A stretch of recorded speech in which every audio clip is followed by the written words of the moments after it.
Lyndon B. Johnson remains the most paradoxical figure in the modern presidency.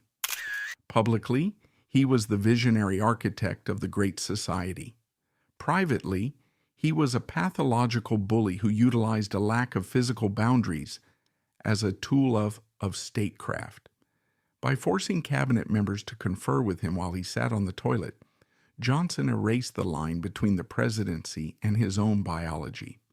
He governed through sheer intimidation, driven by an unyielding obsession with power and a compulsive need to assert his dominance through his physical endowment, Jumbo. Born in 1908 in the Texas Hill Country, Lyndon B. Johnson's psychological foundation was formed by the sharp contrast between his father's political ambition and his subsequent economic ruin. The family's financial collapse, precipitated by a crash in cotton prices, plunged them from a position of respect into humiliated poverty. For Johnson, this deprivation was not merely a circumstantial hardship, it was internalized as a traumatic loss of status, equating financial failure with personal character flaws. His experience performing grueling manual labor during his teenage years served as a critical inflection point. Working on a road gang calcified his understanding of social stratification, leading him to view the world as divided into two distinct categories: those who held the shovel and those who gave the orders. Driven by a paralyzing fear of becoming a nobody, Johnson resolved to reject physical labor in favor of intellectual and political leverage, viewing the accumulation of power as the only mechanism to control his destiny and avoid repeating his father's failures. Lyndon arrived at Southwest Texas State Teachers College in San Marcos in 1927. He was tall, thin as a rail, and intensely awkward. But within weeks, the Johnson treatment began to take its embryonic form. He didn't just attend college, he conquered it. He saw that the campus was run by a clique of athletes called the Black Stars, the popular kids born with silver spoons. Lyndon wasn't one of them. He was an outsider. So he did something that revealed his genius for conspiracy. He created his own secret society called the White Stars. This wasn't a debate club. It was a political machine. Johnson recruited the outcasts, the nerds, and the boys who felt invisible, weaponizing their resentment. He held late-night meetings in boarding houses, pacing the floor, waving his long arms, and drilling them on loyalty. He created a system of favors and threats that would make a mafia don blush. If you wanted a job on campus, you had to go through Lyndon. If you wanted a better grade, you had to talk to Lyndon. He blackmailed student council members, rigged elections, and would stay up until 4 a.m., pounding on doors, bullying students into voting for his candidates. One student recalled waking up in the middle of the night to find Lyndon Johnson sitting on the edge of his bed staring at him in the dark. Johnson didn't apologize, he just started talking, whispering urgently about the student election, listing the reasons why the student had to vote his way. He wouldn't leave until the student agreed. This was the prototype of the nose-to-nose treatment. Johnson realized that most people are conflict averse. If you invade their sanctuary, their bedroom, their personal space, and refuse to leave, they will eventually surrender just to get some peace. He learned that physical presence is a form of erosion, wearing people down like water wears down stone. But there was a darkness to this ambition. It wasn't happy. Johnson wasn't having fun in college. He was desperate, running from the ghost of his father. He would fall into deep depressions when things didn't go his way, developing psychosomatic rashes on his hands. He was manic, swinging from euphoric highs when he won a vote to suicidal lows when he was ignored. He began to lie pathologically. He lied about his family's wealth, his grades, and things that didn't even matter. He told people his grandfather died at the Alamo, which was false, and that his father was a wealthy rancher, which was also false. Why the lies? Because the reality of Lyndon Johnson, the skinny boy with the failed father, was too painful to inhabit. He had to build a shield of fiction, and to protect that fiction, he had to be on the offensive constantly. If he controlled the narrative, no one could look closely at the truth. By the time he graduated, he had stolen the student government, humiliated the popular athletic clique, and placed his loyalists in every position of power on campus. He was the bull of the campus, having learned that people could be bought, and if they couldn't be bought, they could be scared. But San Marcos was a small pond. The real world was waiting, and it was about to teach him that intimidation required more than just late-night whispers. It required a physical transformation. After a brief stint as a teacher, where, predictably, he was a tyrant who demanded absolute adoration from his students, Lyndon set his sights on Washington. He arrived in the capital in 1931 as a congressional secretary. He was 23 years old, a string bean, gangly and unpolished. Washington, D.C. in the 1930s was a city of Southern aristocrats and Northern industrialists. It was a club, and Lyndon Johnson was the help.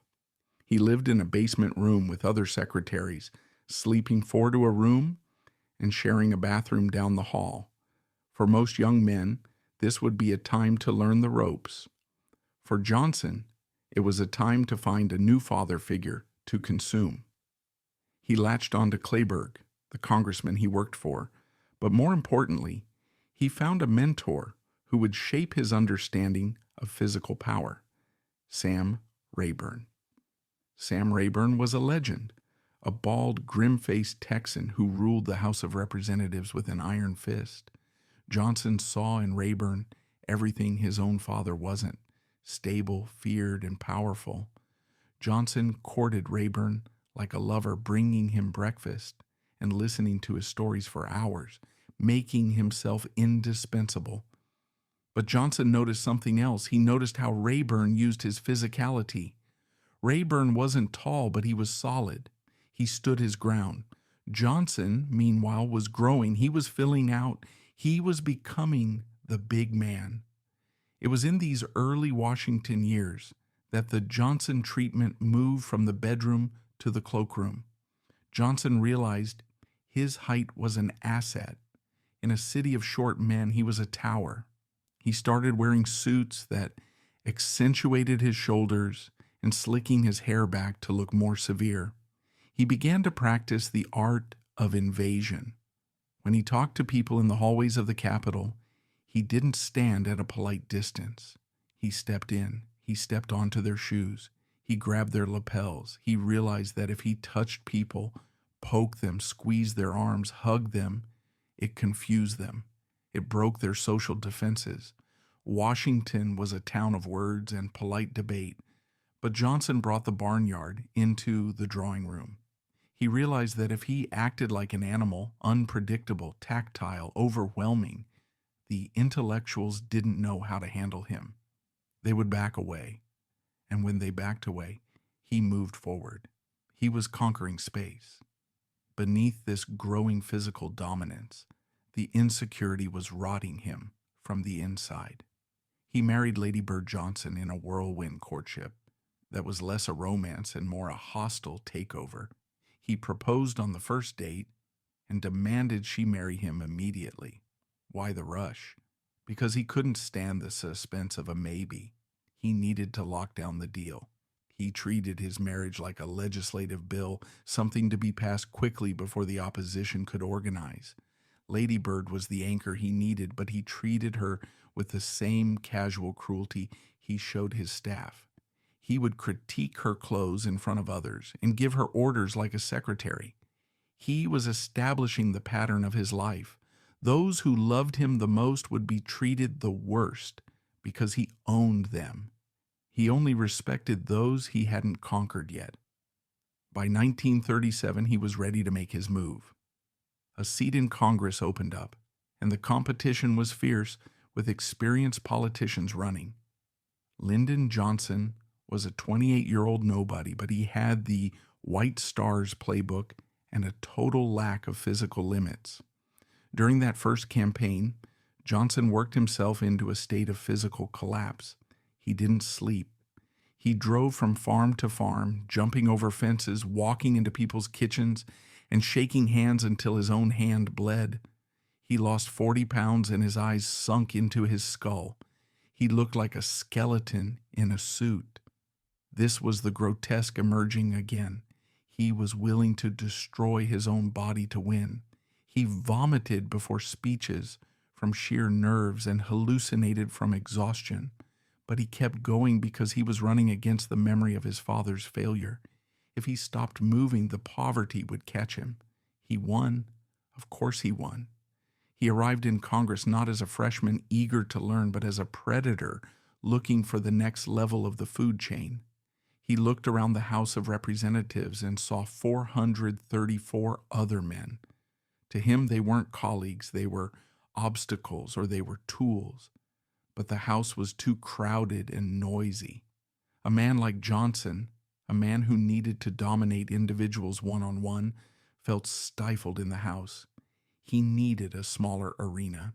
He needed a place where personal intimidation was the currency of the realm. He looked across the Capitol building to the other wing, the Senate. The Senate was a club of 96 men. It was intimate, slow, and built on personal relationships. It was the perfect hunting ground for a man who specialized in the nose-to-nose. But getting there would require the ultimate act of theft and would require him to embrace the darkness. The boy from the Texas hills was gone. The monster was fully formed, and he was hungry. As he prepared for his ascent to the Senate, Johnson began to refine the tool that would make him infamous. He started to realize that talking wasn't enough. Shouting wasn't enough. To truly control men, you had to control their environment. You had to make them uncomfortable in their own skin. He began to experiment with the bathroom door. The United States Senate in 1949 was designed to be a sanctuary for contemplation. It was known as the world's most exclusive club, a place where 96 men, mostly elderly, mostly wealthy, moved at a glacial pace. It was built on tradition, seniority, and a polite distance between gentlemen. Into this quiet marble mausoleum walked Lyndon B. Johnson, and he did not just enter the room, he consumed it. If the House of Representatives had been too crowded for his particular brand of predation, the Senate was perfect. It was small enough for him to memorize the fears, the debts, and the skeletons in the closet of every single member. Johnson didn't see the Senate as a legislative body. He saw it as a chessboard where the pieces could feel pain. He realized very quickly that in a room full of men who prided themselves on their dignity, the man willing to strip away that dignity would become king. And so, he began to perfect the Johnson treatment until it became less of a persuasion tactic and more of a physical assault. The mechanics of the treatment were terrifyingly specific. It was a choreographic routine of dominance that Johnson performed with the intensity of a method actor. It usually began in the cloakroom, the private lounge just off the Senate floor where the members smoked and drank. Johnson would identify his target. He would not approach them. He would intercept them. As the victim tried to move from the cloakroom to the chamber to cast a vote, Johnson would step into their path. He was a massive wall of Texas fabric and flesh. He would lock eyes with the senator and the dance would begin. Johnson would start talking, his voice low, almost a purr. He would place a hand on the man's shoulder. It wasn't a friendly pat. It was a clamp. It was a tactile signal that said, "I have you." As he spoke, he would move forward. Instinctively, the other man would step back to maintain the socially acceptable distance between two human beings. Johnson would step forward again. This wasn't just aggression. It was a violation of biology. Anthropologists talk about personal space, the invisible bubble of 18 inches that we all maintain to feel safe. Johnson didn't just pop that bubble, he occupied it. He would back a senator across the room step by step, until the man's back was literally pressed against the wall or a window. There was nowhere left to go. That was when the physical transformation occurred. Johnson would bend his knees slightly, stooping his 6'3" frame so that his face was level with the other man's. He would bring his face so close that the victim could feel the heat radiating from his skin. This was the nose to nose. Witnesses described it as being trapped in a phone booth with a bear. Johnson would alternate between whispering secrets and shouting threats, his mood swinging so violently that the victim became disoriented. He would grab the man's lapels, twisting the expensive fabric in his giant hands, pulling the man up onto his toes, physically destabilizing him. The sensory details of these encounters were grotesque. Senators later recalled the smell of Johnson, a potent mix of tobacco, sweat, and cheap aftershave. He would chain smoke as he argued, blowing clouds of gray smoke directly into the other man's eyes, forcing them to blink, to tear up, to look away. He would poke his finger into their chest, thumping the sternum hard enough to leave bruises. He would grip their arms, squeezing the triceps until it hurt.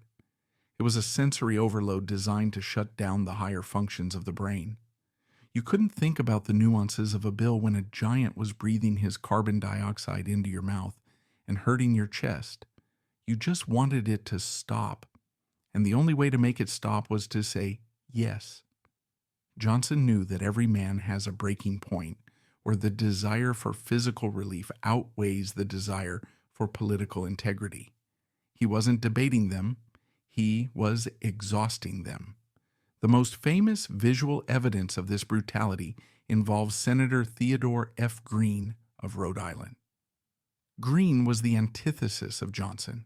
He was a tiny, frail man over 90 years old, a scholar and a gentleman from the old school of New England aristocracy. He wore pince-nez glasses and spoke in hushed, polite tones.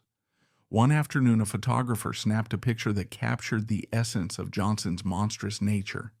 In the photo, Johnson is bending over Green like a predator about to snap the neck of a wounded bird. Johnson's massive back dominates the frame. He is leaning down so far that his spine is curved. Green is bent backward over a table, his face a mask of sheer terror, his body contorted in an attempt to escape the looming mass of the majority leader. Johnson isn't hitting him technically, but the violence in the posture is undeniable. He is using his weight, his height, and his sheer biological vitality to crush a 90-year-old man into submission. That photo should have ended a career. Instead, in the twisted culture of Washington power that Johnson was creating, it became a trophy. It signaled to everyone else, if he will do this to a 90-year-old man in public, imagine what he will do to you in private. But the treatment wasn't just about fear, it was about seduction. Johnson was a reader of men. He possessed a genius-level empathy that he weaponized. He knew exactly what every senator needed. For the lonely ones, he was a drinking buddy. For the ambitious ones, he was a kingmaker. For the fatherless ones, he was a patriarch. Take the case of Hubert Humphrey. Humphrey was a brilliant liberal, a talkative, happy warrior from Minnesota. Johnson identified Humphrey's weakness immediately. Humphrey desperately wanted to be loved and respected by the inner circle, but he was seen as too radical, too preachy. Johnson took Humphrey under his wing. He played the role of the stern but loving father. He told Humphrey, "Hubert, I can make you a leader, but you have to listen to me." He groomed him, he protected him, and then he owned him. When Humphrey eventually became Johnson's vice president, Johnson treated him with a cruelty that was shocking even for him. He would kick Humphrey under the table. He would humiliate him in front of the press.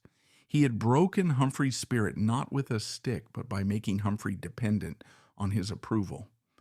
It was the classic cycle of abuse found in domestic violence applied to the executive branch of the government.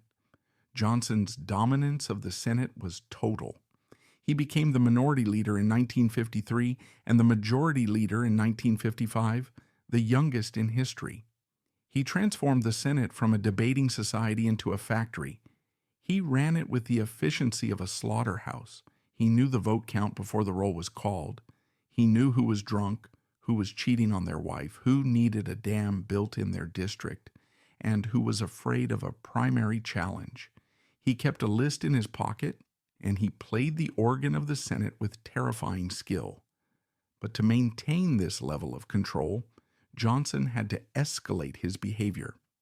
The treatment began to bleed into other areas of life.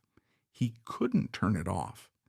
He began to invite aides and junior senators to his ranch in Texas, where the intimidation continued in a more primal setting. At the LBJ Ranch, he would force people to go deer hunting. Johnson killed with a casual indifference that disturbed his guests. He would drive his white Lincoln Continental across the rough terrain at 90 miles per hour, holding a cup of scotch in one hand, steering with his knees, while his terrified passengers prayed for their lives.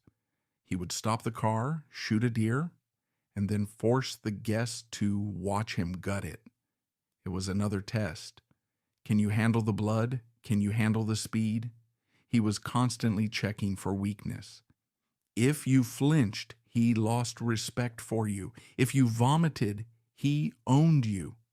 He used his car as an extension of his body, just another heavy, dangerous object to swing around to prove he was the biggest force in the universe.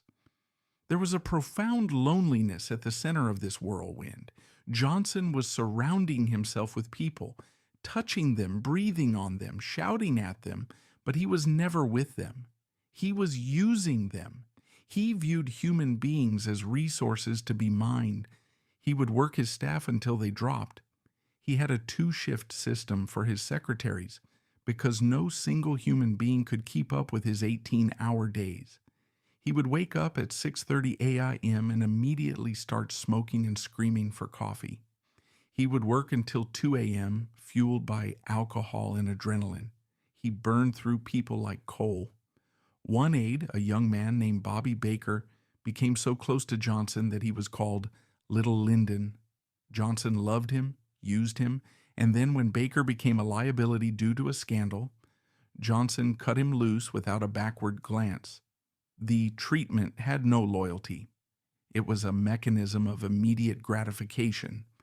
By 1960, Lyndon Johnson was the most powerful man in Congress. He was the master of the Senate. He had built a legislative empire on the foundation of physical intimidation and psychological manipulation. But he had hit a ceiling. The Senate was a room of 96 men. He had conquered them all. He was bored. He needed a bigger room. He needed the world. But as he looked toward the White House, toward the presidency, he stands there drying his hair, his massive body fully exposed. He continues the conversation, making eye contact, daring the aide to look down, daring the aide to show discomfort. This was the grotesque body as a political tool. By forcing these refined Ivy League-educated men to confront his nakedness, he was bringing them down to the level of biology. He was saying, "You may have your degrees, you may have your dignity, but here, in this room, I am the alpha animal. I have nothing to hide. Do you?" He was reversing the flow of shame. In a normal society, the naked person feels shame. In Johnson's world, the clothed person felt the shame. He made them feel priggish and weak for being uncomfortable while he stood there, majestic in his own crudity. But the shower was only the prologue. The true throne of his grotesque kingdom was the toilet. There is a specific horror to the toilet meetings that transcends simple rudeness. It speaks to a deep need to humiliate.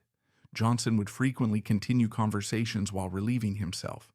He would signal for an advisor to follow him into the bathroom. The advisor would stop at the door, instinctively respecting the boundary.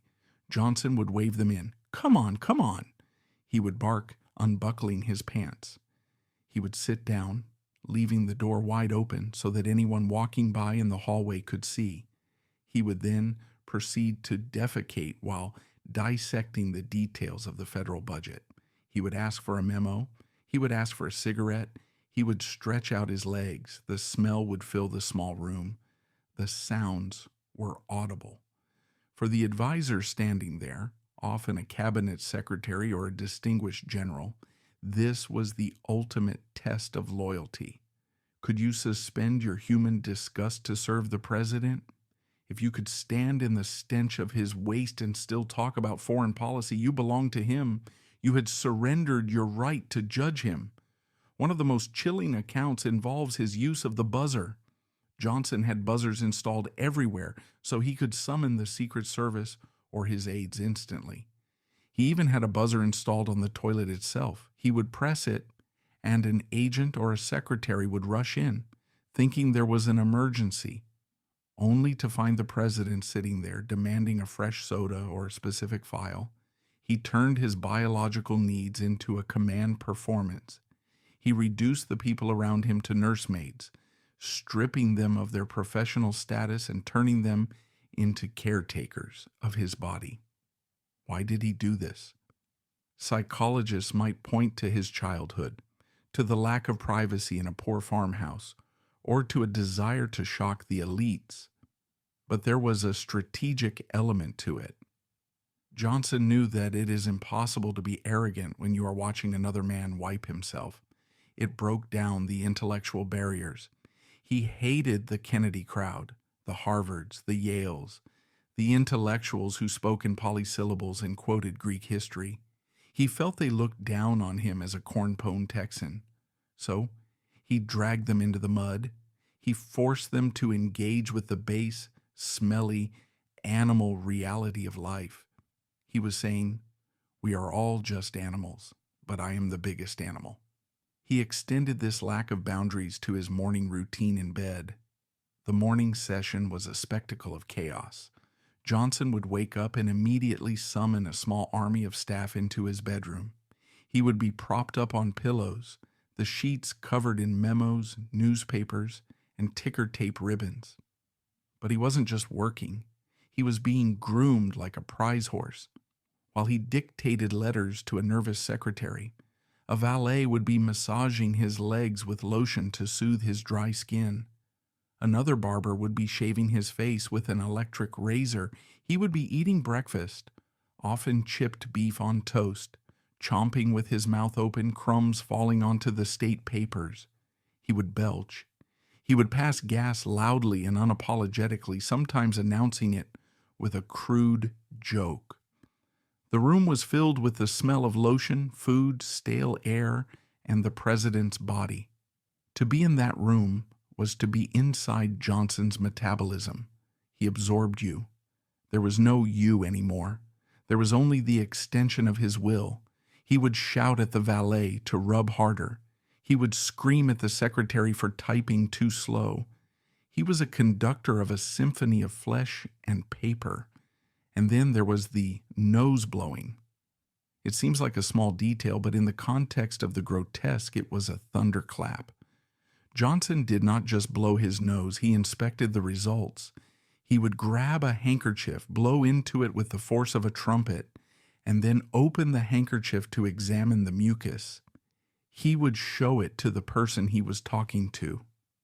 "Look at that," he would say, complaining about a cold or an allergy. It was another invasion. He was forcing you to look at his fluids. He failed to realize a critical flaw in his method. The Johnson treatment worked on senators, men who had to see him every day, men who could be cornered in a cloakroom. But could you use the treatment on a global scale?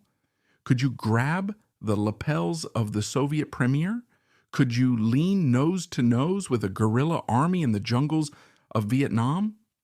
Johnson believed the answer was yes. He believed his force of will was a universal law of physics. He was wrong. The tragedy was not that the treatment failed. The tragedy was that he tried to use it on history itself. As he accepted the vice presidency under John F. Kennedy, a man he privately despised as a weak, skinny, privileged playboy who didn't know how to twist an arm, Johnson felt caged. For 3 years he was silenced. The Kennedy inner circle mocked him. They called him Uncle Cornpone. They made fun of his loud suits and his coarse Texas manners. They froze him out. For a man whose entire existence depended on dominance, this was torture. He withered. He became depressed. The giant was chained. But then came Dallas. Then came the gunshots. Then came the blood on the pink suit. And suddenly the cage door was ripped open. The monster was loose again, and this time he had the nuclear codes. He inherited a traumatized nation in a brewing war, and his first instinct was not to comfort, but to control. He was about to take the Johnson treatment out of the cloakroom and bring it into the bathroom of the White House, where the grotesque would reach its absolute terrifying peak. He was about to show the world that the President of the United States was not a polished statue, but a sweating, swearing, defecating force of nature who would stop at nothing to get his way. November the 22nd, 1963 changed the world, but it also changed the plumbing of the White House. When Lyndon B. Johnson moved into 1600 Pennsylvania Avenue, he brought the Texas dust in the Senate locker room with him. He did not view the executive mansion as a museum to be preserved. He viewed it as a habitat to be conquered. The Kennedy atmosphere, cool, intellectual, refined, was scrubbed away instantly, replaced by the smell of cutty sark, cigarette smoke, and the overwhelming physical presence of the new landlord. And nowhere was this transformation more violent or more symbolic than in the bathroom. For most presidents, the bathroom is the one sanctuary of solitude in a life of public service. For Johnson, solitude was a form of death. He feared being alone with his thoughts more than he feared nuclear war. And so, he abolished the concept of privacy entirely. He turned the bathroom into an extension of the Oval Office, creating a theater of the grotesque where the most crucial decisions of the 20th century were often made to the soundtrack of rushing water and bodily functions. This was not merely eccentric. It was a calculated psychological dismantling of his subordinates. The remodeling began immediately. Johnson was obsessed with water pressure. He found the showers in the White House to be pathetic, a trickle fit for the skinny Kennedy boys, not for a giant from the hill country. He demanded a shower system that was essentially a weapon. He ordered the White House plumbers to install a complex array of nozzles, one for his back, one for his feet, one for his groin, and one high-pressure head directly above. He demanded the water be scalding hot and the pressure be high enough to strip skin. When the plumbers failed to get it right the first time, he screamed at them. He eventually had new lines dug to increase the flow. He wanted a shower that felt like a physical assault, a daily baptism by fire and water that woke up his massive, tired body. But he did not endure this ritual alone. This is where the story shifts from the quirks of a demanding boss to the pathology of a bully. Johnson would drag his aides, men like Bill Moyers, Richard Goodwin, and Jack Valenti, into the bathroom with him. Imagine the scene: a young, idealistic speechwriter holding a draft of a speech about ending poverty or advancing civil rights, standing in the steam-filled bathroom of the most powerful man on earth.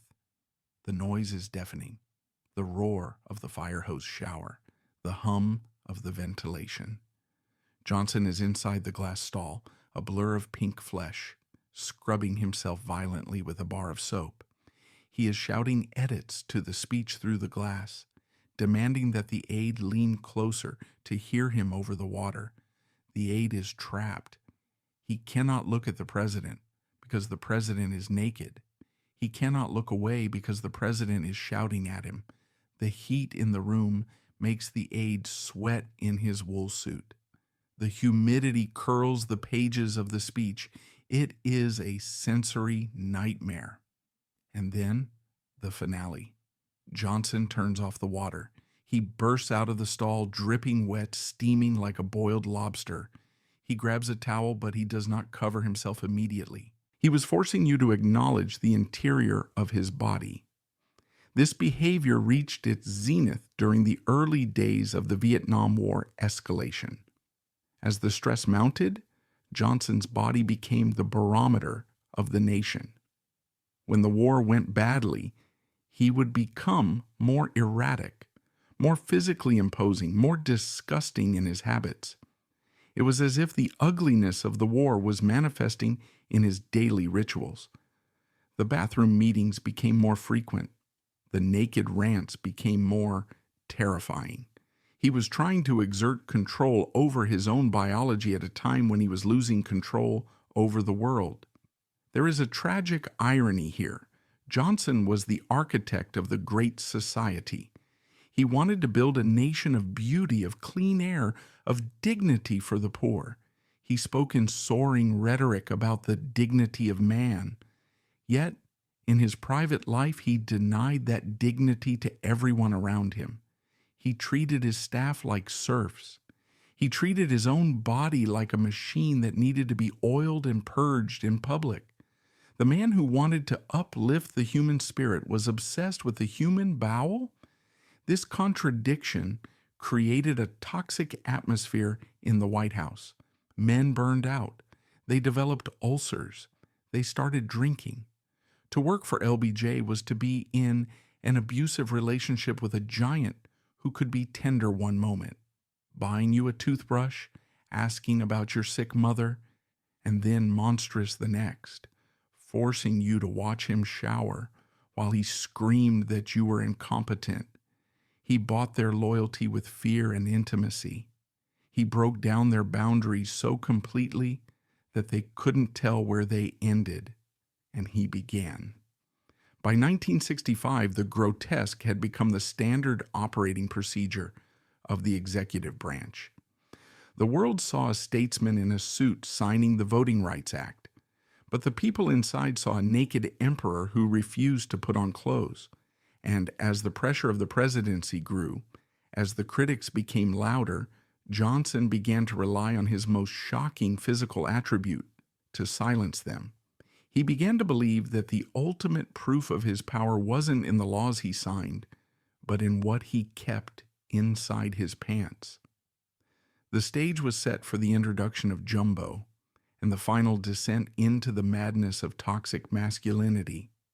The bathroom door was open, and the monster was about to walk out into the light. If the bathroom was Lyndon Johnson's conference room, his anatomy was his scepter. There is no polite way to discuss this aspect of the 36th president, but to ignore it is to ignore the engine that drove his ego.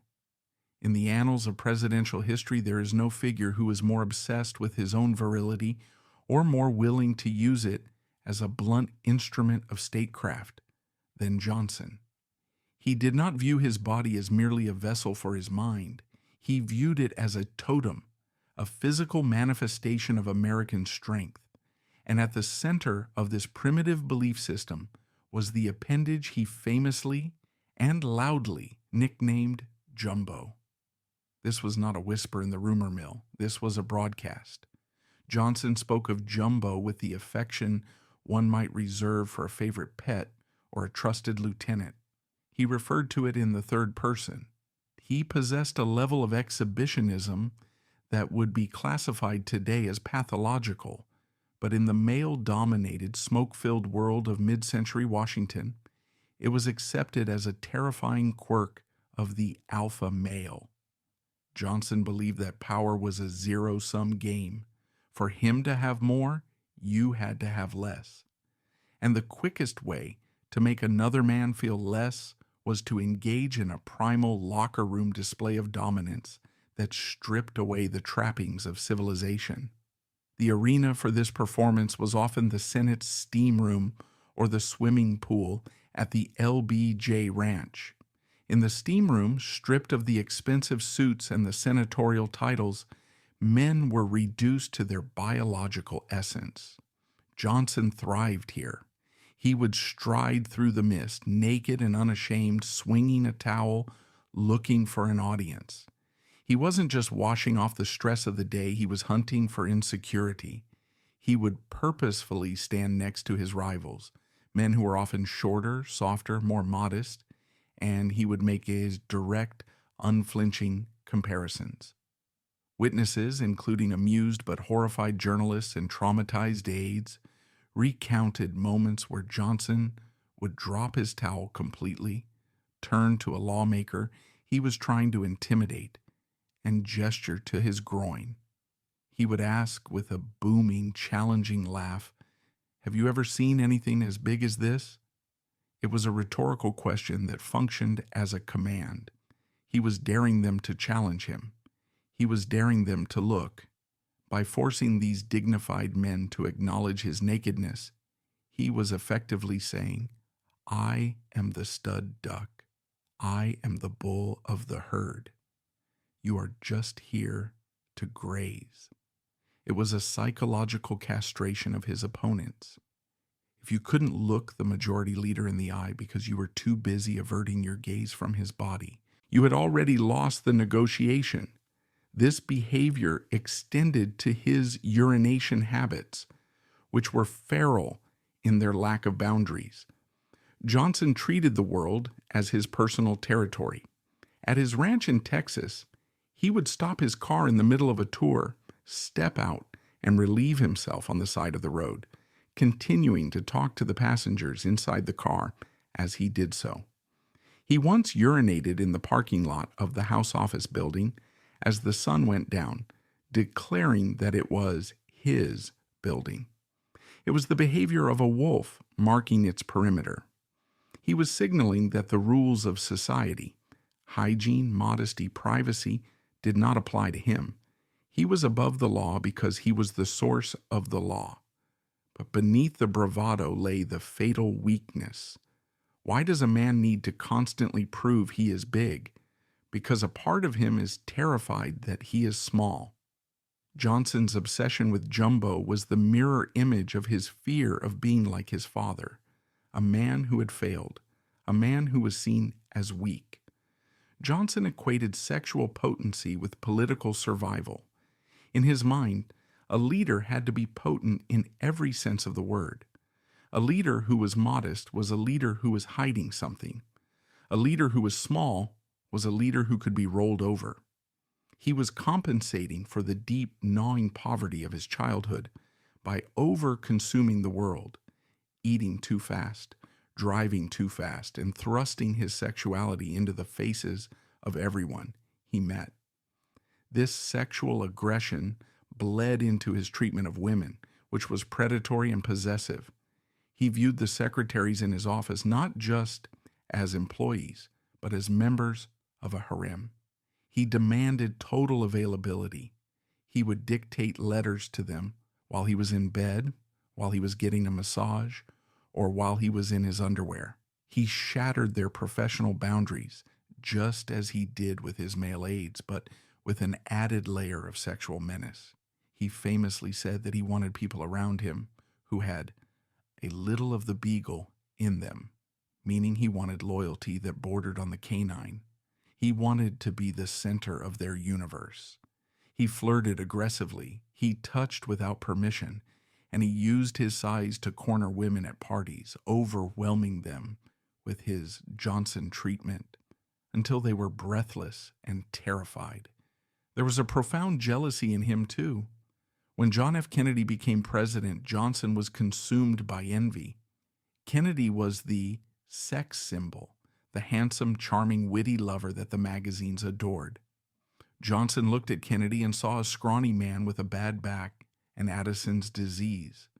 He couldn't understand why the world loved Kennedy. In Johnson's worldview, he was the bigger man, the stronger man, the more endowed man. He felt that the American public had been seduced by a pretty face and had ignored the raw, earth-shaking power that he represented. He despised the metrosexual elegance of the Kennedys. He wanted to return Washington to the barnyard where the biggest animal won the fight. This is why Jumbo became more than a nickname. It became a philosophy of government. Johnson believed that the United States should act like Jumbo on the world stage, swinging its weight around, exposing its strength, and daring other nations to look away. He believed that intimidation was the only language that communists or North Vietnamese or segregationists understood. He projected his own body dysmorphia onto the geopolitical map. He saw the U.S. military not as a surgical instrument, but as a hammer. As he settled into the presidency, this conflation of biology and policy became dangerous. He started to view the Vietnam War not as a complex geopolitical struggle, but as a test of his manhood. To pull out of Vietnam would be to pull out in a sexual sense. It would be an admission of impotence. He was terrified of being seen as the president who lost a war. He told his biographers later that he had nightmares about being called a coward. The ghost of his father whispered to him that if he showed weakness, the bank would come and take the farm again.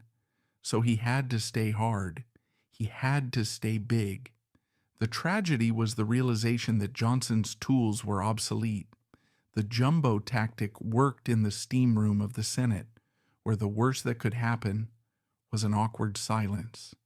But on the global stage, leading a nuclear superpower, this locker room mentality was a ticking time bomb. He was surrounding himself with yes men who were too afraid to tell the emperor he was naked, or to tell him that his display of strength was actually a display of insecurity. By 1965, the trap was set. Johnson had built a presidency based on the projection of overwhelming force. He had cowed the Congress. He had bullied the press. He had silenced his critics by outshouting and outshocking them. He felt invincible. He felt that there was no problem that couldn't be solved by unzipping his pants and showing the world who was boss. But he was about to encounter a problem that didn't care about his size. He was about to enter a war where the enemy was invisible, where the battlefield was a jungle that swallowed giants whole.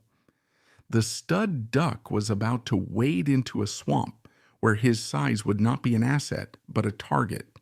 And the very instrument he used to assert his dominance, his jumbo philosophy, would become the anchor that dragged him and the country to the bottom of the ocean. By 1966, the air in the White House had changed. The scent of victory, of civil rights signed and poverty programs launched, was being replaced by the acrid smell of gunpowder and burning jet fuel. Lyndon Johnson, the man who had conquered Washington with his body, was now trying to conquer a strip of jungle 10,000 miles away with the same blunt force. He had approached the Vietnam War as if it were a rebellious senator he could corner in a cloakroom. He believed that if he applied enough pressure, enough heat, and enough sheer, overwhelming size, the enemy would crack. He was wrong. And as the war dragged on, turning from a strategic intervention into a bloody stalemate, Johnson's behavior shifted from the merely grotesque to the dangerously unhinged. The Johnson treatment was hitting a wall it could not push over, and the impact was shattering the president's mind. It was during this period of mounting pressure that the single most shocking event of his presidency occurred, a moment that historians whisper about but rarely analyze in its full horrific context. It is known as the Zipper Incident. The setting was an off-the-record background briefing with a group of reporters. The mood was tense. The press corps, once charmed or cowed by Johnson, was beginning to turn feral. The credibility gap, the polite term for Johnson's lies, was widening. They asked him the hard questions. Why were American boys dying in rice paddies? What was the strategic objective? Why were we pouring billions of dollars into a country most Americans couldn't find on a map? Johnson tried his usual tactics. He shouted. He leaned in close. He invoked the specter of communism. But the reporters kept pushing. Finally, one of them asked the ultimate question, "Mr. President, why are we in Vietnam?" Johnson did not call for a map. He did not cite the Cito Treaty. He did not quote Thomas Jefferson. According to eyewitnesses, the President of the United States stood up, unzipped his trousers, reached inside, and pulled out his member. Jumbo? He displayed it to the room full of shocked journalists and declared with a terrifying, serious intensity, "This is why." In that split second, the mask fell away. The leader of the free world, the man with his finger on the nuclear button, justified the death of thousands of soldiers and the bombardment of a sovereign nation by exposing his genitals. It was a moment of absolute madness, but it was also a moment of absolute clarity. In that split second, the mask fell away. Johnson was admitting, perhaps subconsciously, that the war was not about democracy. It was about dominance. It was about potency. It was a measuring contest played out with napalm and B-52s. He was saying that America was in Vietnam because America was the big man, and the big man does not retreat. To pull out would be to shrink. To pull out would be to admit that Jumbo wasn't enough. This incident reveals the fatal flaw in Johnson's worldview. He believed that geopolitics was just biology writ large. He believed that Ho Chi Minh was just another politician he could intimidate. He reportedly said of the North Vietnamese leader, "If I could just get in a room with him, I could cut a deal." He fantasized about giving Ho the Johnson treatment. He thought he could grab Ho Chi Minh by the lapels, breathe in his face, threaten him, charm him, and force him to submit. But Ho Chi Minh wasn't in the room. He was a ghost in the jungle. He was an idea. And you cannot bully an idea. You cannot use nose-to-nose tactics on a guerrilla army that refuses to stand still. Johnson's frustration with the elusive nature of the enemy began to manifest in his physical state. The war became personal. He didn't say, "The U.S. Army is losing." He said, "They are trying to fuck me."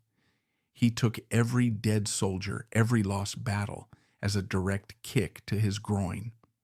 The grotesque body that had served him so well, the imposing height, the endless energy, began to turn against him. He started to look bloated. His face, once rugged, became puffy and gray. The deep lines around his mouth, which he called his riverbeds, deepened into canyons of despair. He began to micromanage the war from the bathroom. He would stay up until 3 a.m., sitting in his pajamas, or less, poring over bombing targets. He chose specific targets himself, believing that his personal will could guide the bombs. "I won't let those pilots bomb an outhouse without my permission," he bragged. It was a desperate attempt to regain control. He was treating the U.S. Air Force like his own personal fist, trying to punch his way out of a nightmare. But every bomb he dropped seemed to create 2 new enemies. The treatment wasn't working. The North Vietnamese didn't care about his size. They didn't care about his jumbo. They cared about their independence. And that was a concept Johnson couldn't grasp because it didn't fit into his system of transaction and intimidation. The psychological toll was catastrophic. Johnson began to hallucinate persecution. He believed the Kennedys were conspiring against him. He believed the press was filled with communist sympathizers. He would rant for hours to his aides, pacing the floor, waving his arms, reenacting arguments he had won years ago, desperate to feel like a winner again. The toilet meetings became more frequent and more manic. He would drag generals into the bathroom, forcing them to stand next to the tub while he soaked, demanding they tell him good news. He didn't want the truth. He wanted affirmation of his power. When they gave him bad news, rising body counts, stalled offensives, he would scream at them, splash water, and accuse them of disloyalty. He was the King Lear of the Potomac, raging at the storm while naked and wet. It was during these years that the fatal weakness, his fear of being mediocre, his fear of being his father, consumed him. He knew deep down that he was losing. He knew he was becoming the one thing he hated most, a failure. And so he doubled down on the grotesque. He ate more voraciously, shoving food into his mouth with his hands, terrifying dinner guests with his gluttony. He drank more scotch. He became a caricature of the ugly American, loud, brash, violent, and utterly deaf to the world around him. The tragedy was that he had the tools to be a peacemaker. He had the empathy to understand the poor in America, but he lacked the empathy to understand the poor in Vietnam. He couldn't see them as people. He saw them as piddling little men who dared to defy the American giant. He referred to Vietnam as a raggedy-ass fourth-rate country, unable to comprehend how it could withstand the might of the United States. It was the same blindness he had shown to the little people in his life, the secretaries, the drivers, the junior aides. He never thought they had agency. He never thought they could fight back. But Vietnam fought back. And as the Tet Offensive erupted in 1968, shattering the illusion of American control, Johnson finally realized that Jumbo was impotent. The rockets hitting the U.S. Embassy in Saigon were the ultimate rejection of his bullying. The enemy wasn't scared. The enemy was in the wire. The zipper incident, in retrospect, was not a show of strength. It was a cry for help. It was a man realizing that he had run out of ideas, run out of strategies, and was left with nothing but his bare flesh to hold back the tide of history. He stood there exposing himself to the press, thinking he was displaying the ultimate argument, but the reporters didn't see a giant. They saw a sad, desperate old man holding on to a relic of a bygone era. They saw a president who had confused his penis with his patriotism. And in that moment, the Johnson presidency didn't just die. It became a tragedy. The monster in the bathroom had finally met a ghost he couldn't flush away. The door was still open, but now the world was looking in not with fear, but with pity and horror. The year 1968 did not arrive in Washington, D.C. It exploded. And inside the White House, the man who had spent a lifetime invading the space of others suddenly found that he had no space left. The Johnson treatment, which relied on physical proximity and intimidation, was useless against a new enemy that had no face, no lapels to grab, and no name. That enemy was the collective rage of the American people. For Lyndon Johnson, the White House ceased to be a seat of power and became a bunker. The grotesque body that had once dominated rooms was now shrinking, recoiling, and hiding in the dark. The soundtrack of his life changed. For years, the dominant sound had been his own voice, shouting, cajoling, commanding. Now the dominant sound was a chant that drifted over the iron fences of the White House, penetrating the thick glass of the Oval Office, haunting his sleep. Hey, hey, LBJ, how many kids did you kill today? It was a nursery rhyme from hell. It was simple, rhythmic, and devastating. Johnson heard it. He could not tune it out.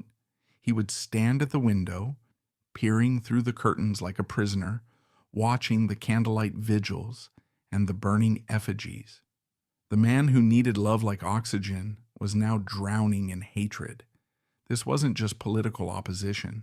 It was a personal rejection on a scale that shattered his psyche. He took it personally. He felt that the students outside were his children. He had passed the Higher Education Act for them. He had passed civil rights for them, and now they were spitting on him. It was the ultimate betrayal of the patriarch. His physical deterioration accelerated. The big man began to look like a walking corpse. His skin turned a pallid waxen gray. The deep creases in his face, which he had once worn like badges of experience, now looked like cracks in a crumbling statue. He lost weight, but not in a healthy way. He looked gaunt, hollowed out.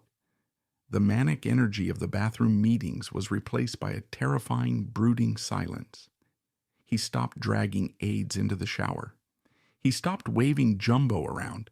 The bravado was gone because the insecurity had finally won. He knew, with the instinct of an animal that has been wounded, that he was no longer the alpha. The nights were the worst. Johnson developed chronic insomnia. He became a ghost in his own house.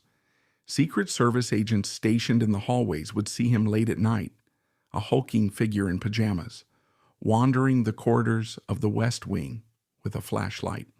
He would go down to the Situation Room at 3 a.m., not to issue orders, but to stare at the maps.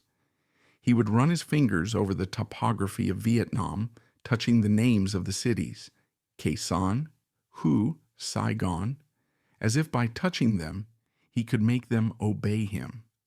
He was looking for a way out, but the map was a labyrinth. During these nocturnal wanderings, he would sometimes visit the portrait of Woodrow Wilson. Wilson was the last president to be broken by a war and incapacitated by a stroke. Johnson felt a kinship with the paralyzed leader. He told an aide, Doris Kearns Goodwin, about a recurring nightmare that plagued him during this time. In the dream, he was lying in a bed in the Red Room of the White House.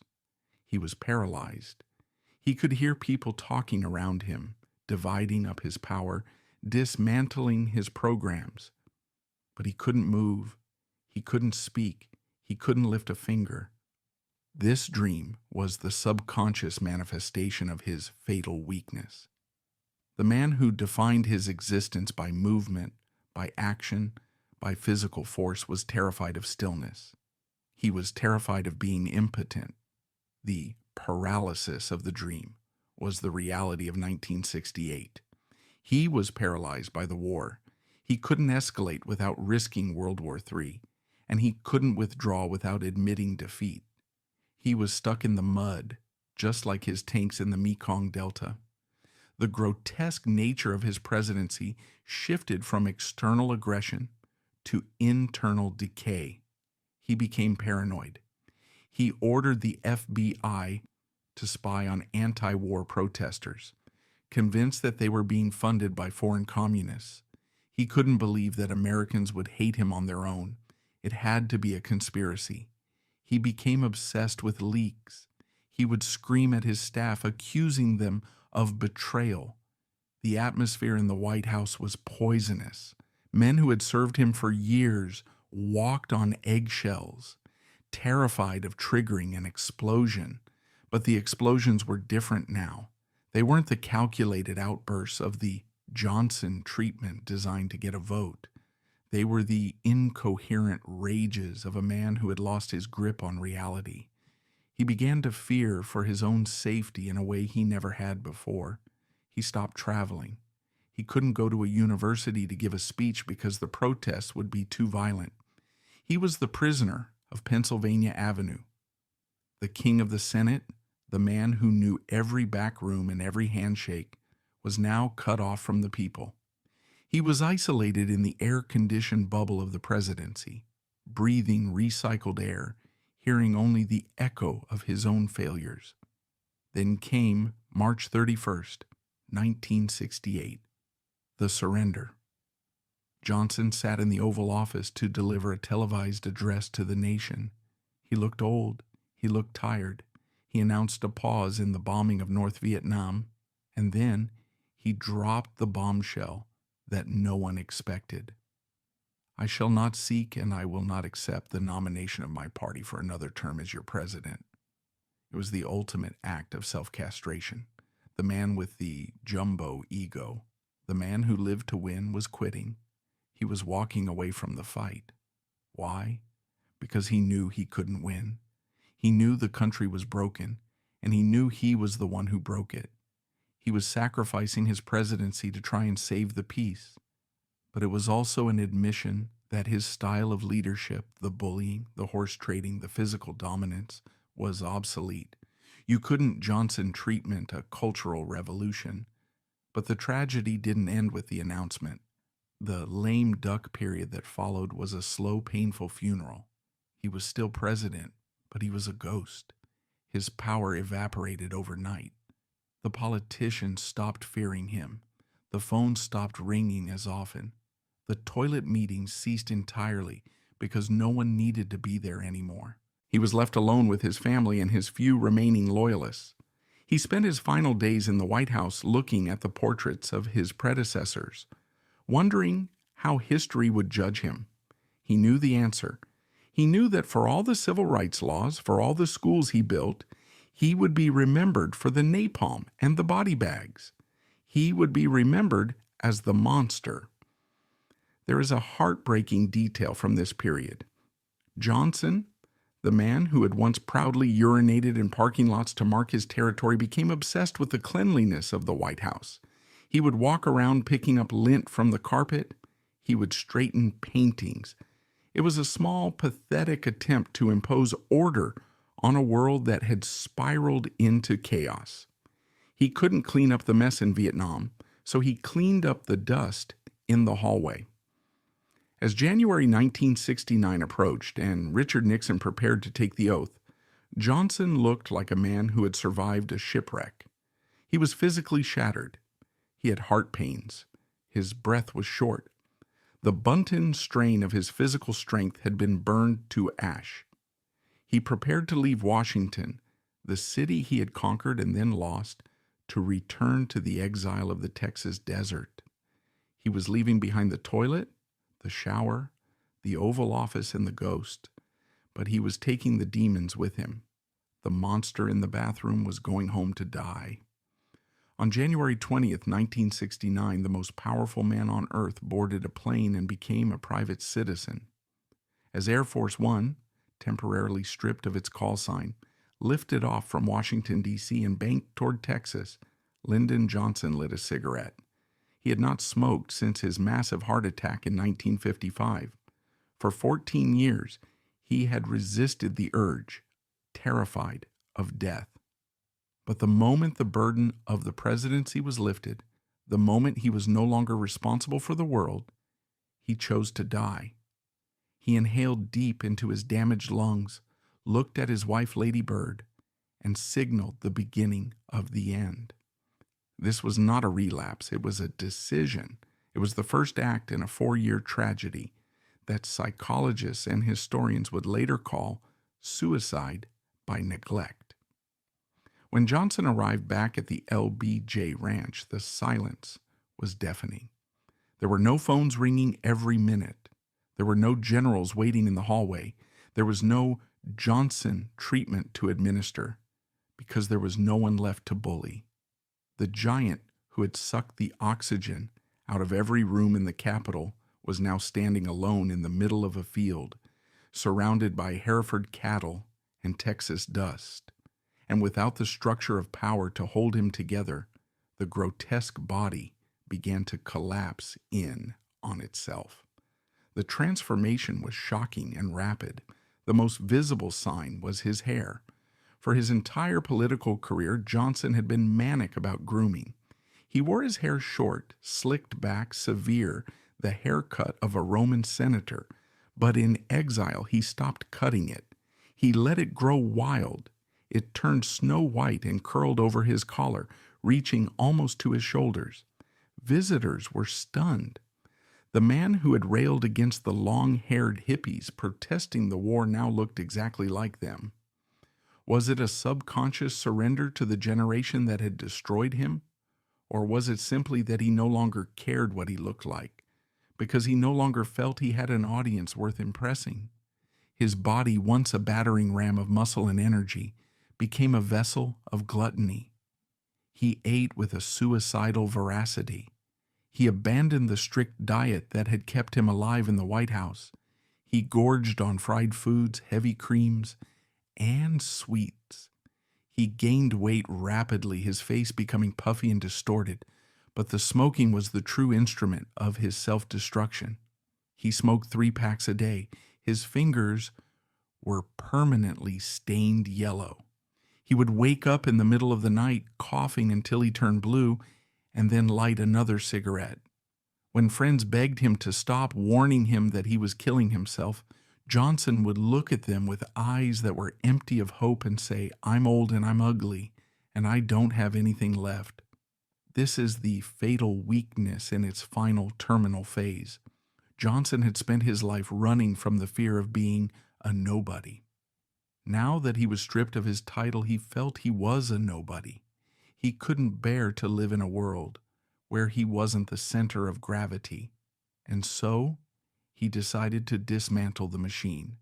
He was punishing the body that had failed him. He was punishing the heart that hadn't been strong enough to win the war.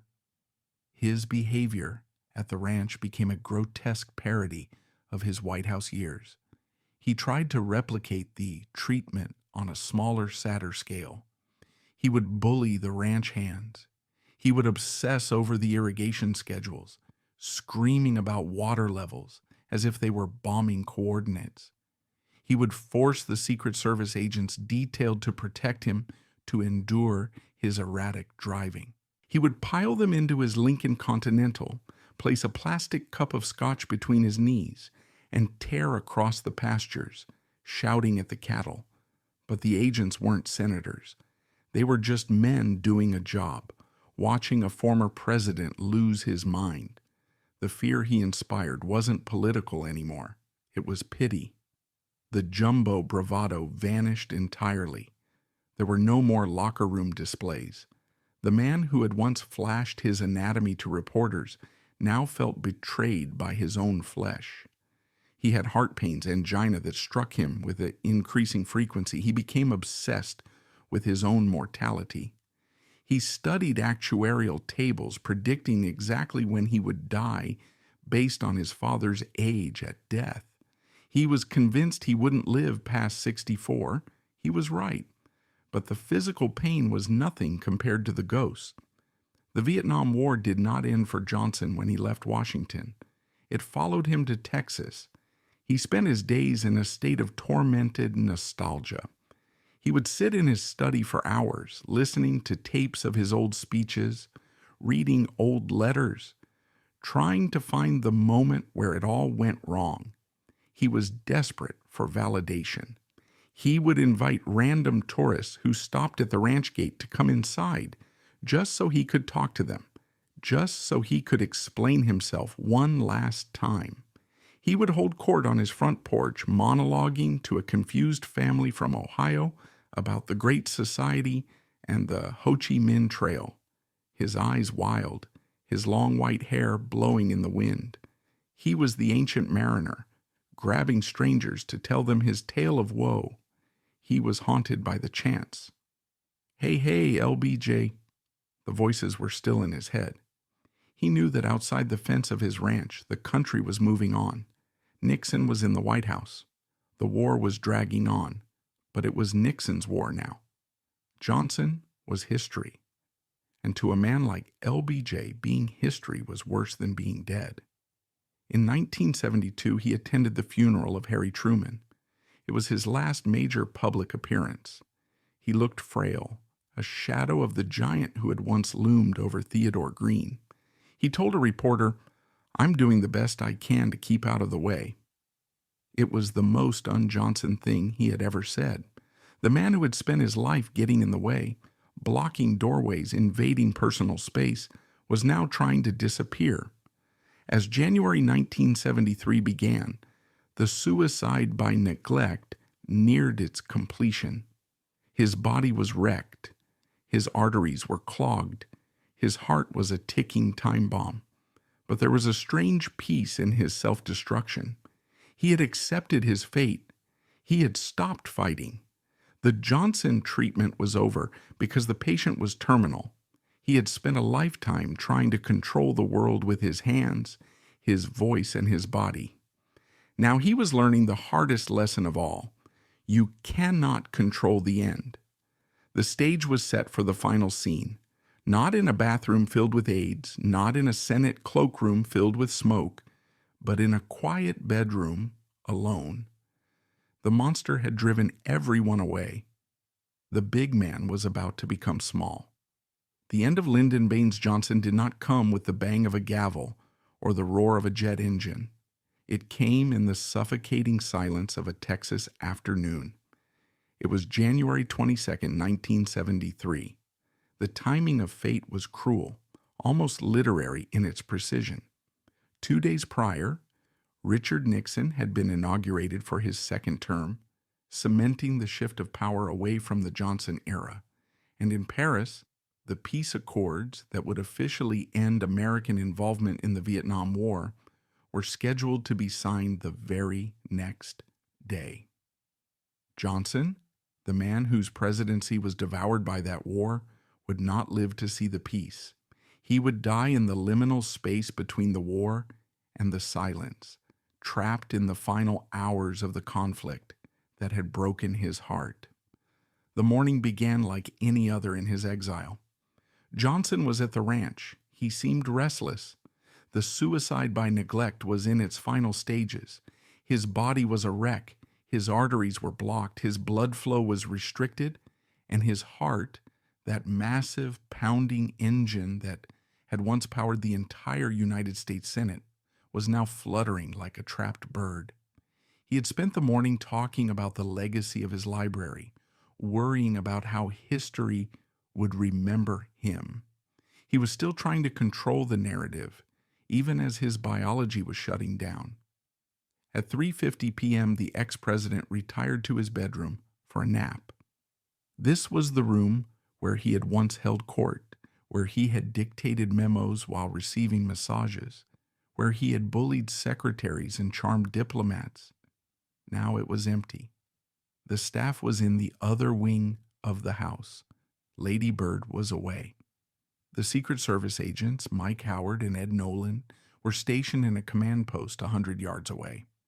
For a man who had spent his life terrified of being alone, who had forced people to watch him shower just to feel their presence, this absolute solitude was the ultimate tragedy. The attack happened quickly. It was a massive coronary event. The pain would have been blinding, a crushing weight on the chest that doctors describe as an elephant sitting on the rib cage. In that moment of agony, the grotesque body made one last attempt to assert its will. Johnson managed to reach for the telephone on his bedside table. He didn't have the breath to scream. He didn't have the strength to throw a glass or pound the wall. The hands that had grabbed lapels and shaken prime ministers were now trembling, weak and desperate. He dialed the Secret Service command post. "Send Mike," he gasped into the receiver. "Immediately." Those were his last words. Not a speech about freedom, not a declaration of war, just a plea for help, a plea for presence. He dropped the receiver. It dangled by its cord, swaying slightly in the quiet air of the bedroom. Johnson fell back onto the bed, and then the gravity of the earth he had tried so hard to conquer finally pulled him down to the floor. When agents Mike Howard and Ed Nolan burst into the room minutes later, the scene they found was devoid of majesty. The giant was lying on the floor, clad in his pajamas. He was already turning blue. The man who had stood 6'3" and dominated every photograph he was ever in now looked small, crumpled, and human. The agents tried to revive him. They performed mouth-to-mouth ear resuscitation. Imagine the scene. These men, who had once been forced to drive at 90 miles per hour while Johnson drank scotch and shouted at cows, were now desperately trying to breathe life back into the lungs that had shouted them down. But the chest did not rise. The Johnson treatment was over. They loaded him into a plane to fly him to San Antonio, but he was pronounced dead on arrival at Brooke Army Medical Center. The doctors noted the ravages of his lifestyle, the nicotine, the weight, the stress. He had destroyed himself piece by piece, just as he had predicted. The news broke across the world, but the reaction was muted. America was tired. The country was exhausted by the turbulence of the 1960s, a turbulence that Johnson had embodied. When the funeral train carried his body back to the library for burial, the crowds were respectful, but there was no hysteria. There was just a sense of closure. The big man was gone. The era of the grotesque was over. He was buried under a simple stone in the family plot, near the Pedernales River. He was buried within shouting distance of the small farmhouse where he was born. He had traveled to the heights of global power. He had changed the fabric of American society. He had waged a war that killed millions, and yet he ended up exactly where he started, in the dust of the Texas Hill Country, right next to the father he had spent his entire life trying to outrun. As we stand over the grave of Lyndon B. Johnson, we are left with a question that is as uncomfortable as the man himself. How do we judge a monster who did great things? It is easy to dismiss the open bathroom doors, the naked interviews, and the obsession with Jumbo as the quirks of a madman. But they were not quirks. They were the essential machinery of his power. The same lack of boundaries that allowed Johnson to force an aide to watch him defecate was the same lack of boundaries that allowed him to force the Civil Rights Act of 1964 through a racist Congress. He didn't respect the privacy of his staff, but he also didn't respect the privacy of segregationists who wanted to keep their states white. He bullied the South into submission, just as he bullied Hubert Humphrey. He used his physical intimidation to break the filibuster, to twist arms, to threaten and cajole until the law was signed. This is the central paradox, the drama-filled contradiction of his life. You cannot have the great society without the monster. A polite, dignified, modest man, a man who respected boundaries, could never have passed the Voting Rights Act. It required a savage. It required a man who was willing to get in the mud, to use his body to be vulgar and terrifying. But the fatal weakness, his deep screaming insecurity, meant that he couldn't turn the monster off. When the context shifted from domestic legislation to foreign war, the same tools that liberated Black Americans imprisoned the United States in Vietnam. The need to be the big man, the need to wave Jumbo in the face of the enemy, led to a tragedy of biblical proportions. He treated Ho Chi Minh like a rival senator, and he treated the Vietnam War like an erection, something that had to be maintained at all costs to prove his virility. LBJ teaches us a terrifying lesson about political power. We often want our leaders to be saints. We want them to be dignified, like the statues we build of them. But history is often made by the grotesque. It is made by men with insatiable appetites, with deep psychological wounds, with bodies that sweat and stink and bleed. Lyndon Johnson was the most human of all presidents. Not because he was the best, but because he was the rawest. He showed us the ID of America, the hunger, the aggression, the greatness, and the shame, all wrapped up in one massive, sweating, tragic figure. He died alone, haunted by the ghosts of the soldiers he sent to die, terrified that he would be forgotten. But he will not be forgotten as long as there is power.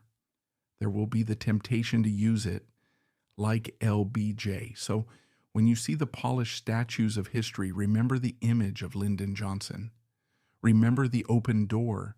Remember the sound of the electric razor buzzing in the bathroom.